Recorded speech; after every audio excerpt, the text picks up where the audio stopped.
juhtub ühe inimesega, kui ta aasta jooksul vaatab rohkem kui 350 tundi teatrit ehk näeb ära kõik uued Eesti teatritükid. Meil on stuudios Alicia Elisabeth Jevtšukova. Tere õhtust, Alicia. Tere. Sina olid see hull katsejänes, siis kelle kinoteater valis välja kui teatrivõhiku ja nüüd on nad siis saanud siis teatrikriitikuks võib-olla või kuidas sul siis see aasta läinud on? Pääsesin elusalt välja. Ma olen naljaga maininud, et minu tulevik on kas hullumajas või teatris. Miks sa nii ütled, et kas hullumajas või teatris? Kas tõesti oli nii raske see aasta vastu pidada? Ei, vastupidi. Selles mõttes teater on väga tore väljund, kuidas ennast ja üldse kõike saab väljendada ja kuidas kõike saab maailma parandada läbi teatri. Kas sa tunned, et sa oled ka ise muutunud selle aasta jooksul, et kui me siin nagu ka visuaalselt vaatame, siis rastapatse sul enam ei ole, sul on selline pikk tume kleit seljas, et täitsa teatrikriitikule kohane riietus peaks mainima. Ei no, muutunud olen muidugi, aga selles mõttes nagu ikka inimesed muutuvad. No näiteks analüüsimisvõime, sest minu töö oli ju kirjutada tegelikult, sest vaatasin ära, aga kui ma niisama oleks vaatanud, siis oleks lebom olnud.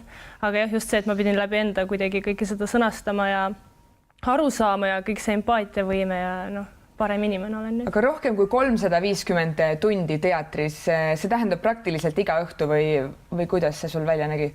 Põhimõtteliselt küll, jah. Oli vahepeal, kui oli 2 päeva või tähendab 2 tükki päevas, oli vahepeal päris raske, siis kui oli 6 mingi 4 vaba päeva kokku. Õnneks sa said sellest palka, kultuuritöötaja keskmist palka ehk siis 1000 eurot. Kuidas sa selle summaga hakkama said siis? Ajaga oli kõige keerulisem, transport ja majutus olid makstud ikkagi. Aga jah, aega ei olnud, raha oli suva, aga aega oleks tahtnud rohkem muudele asjadele pühendada. Milline on siis sinu kui sellise värske teatrikriitiku hinnang Eesti teatrimaastikule, et milliseid tükke näha saab ja kui palju rahvast üldse sa nägid erinevatel lavastustel kohal? No enamus on kõik publikud täis, aga enamus teatrit on ka väga igav ja see oli huvitav, et mida parem teater, seda vähem inimesi oli kuidagi kohal. Ja seda keskpärast klassikalist teatrit mina isiklikult ei poolda üldse, ma ei oska seda austada. Ja mul on rõõm näha, et just viimasel aasta poolel on olnud rohkem sellist innovaatilist ja uut moodi teatrit. Annab usku. Sa ütlesid, et paljud tükid olid ka igavad. Et kuidas sa siis hakkama said seal teatris, kui ikkagi oli väga-väga igav? No meil oli see diil, et ma ära minna ei tohi, aga tukkuda käe peale võin ikka jääda. Et kui oli, nad ei olnud nagu igavad, nad olid lihtsalt väga tavalised ja kui sa näed iga päev ühte ja sama süsteemi, seda struktuuri, siis ei ole enam mingeid uusi mõtteid vahepeal. Nii et sa reaalselt ka magasid, mitte ühel korral? Jah. Aga milliseid nii-öelda lugusid üldse meie teatrirahvas siis armastab rahvale näidata, et on see pigem draamat, komöödiat, on mingi žanr nii-öelda domineeriv? No kõige see piinarikkam oli minu jaoks see melodraama, mingid peretülid, lahkuminekud, petmised, seda on väga palju. Meeldiv oli see, kui oli kuidagi nagu abstraktsena need teemad võetud, mis on tavaliselt klassikalised või siis vastupidi. Aga milline oli siis su kõige lemmikum teatritükk selle aasta jooksul? No mina enda jaoks valisin välja 3. Esimene oli, mis oli nagu selline lihtsalt kogemus, mis äratas uuesti mingi teatriarmastuse, oli Taarka pärimusteatri Vana hunt. Värska lähedal mängiti seda Treski küünis.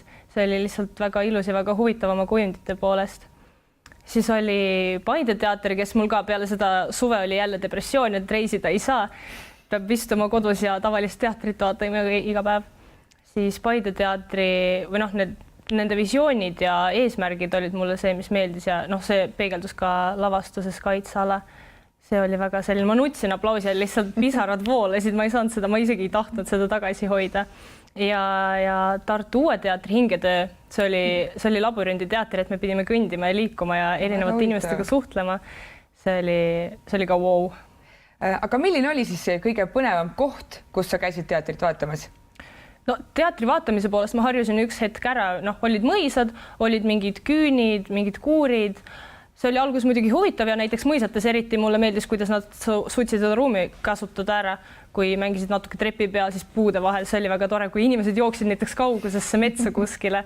Aga põnevam oli vist ikkagi see, et ma pidin telgiga magama ja siis ma vahepeal magasin Kuressaares, näiteks magasin keset linna kuskil nurga taga, siis magasin mahajäetud veskites ja mahajäetud mingi loomafarmides. Mis sinust nüüd edasi saab, Alicia, kas hakkad siis tõsihingeliseks teatrikriitikuks või teed hoopis teatridetoksi? No mul oli alguses ju see plaan, et mina hakkan noorsootöötajaks või mingiks sotsiaaltöötajaks ja nüüd ma otsustasin, et ma võtan teatri ka enda huvide hulka ja siis ma mõtlen, et noh, näiteks kui ma lähen lavastajaks või dramaturgiks õppima, siis lõppkokkuvõttes minu unistus oleks see, et ma saaks nagu neid kahte koos teha, et siis läbi teatri arendada inimesi ja õpetada ja et maailm oleks parem ja kõik see. Ja täna siis on sul veel viimane nii-öelda siis lavastus, kuhu sa lähed? Ja täna lähen Ballett Estoniasse vaatama veel lõpuks. Aga palju edu sulle igal juhul ja aitäh, et sa tulid. Aitäh.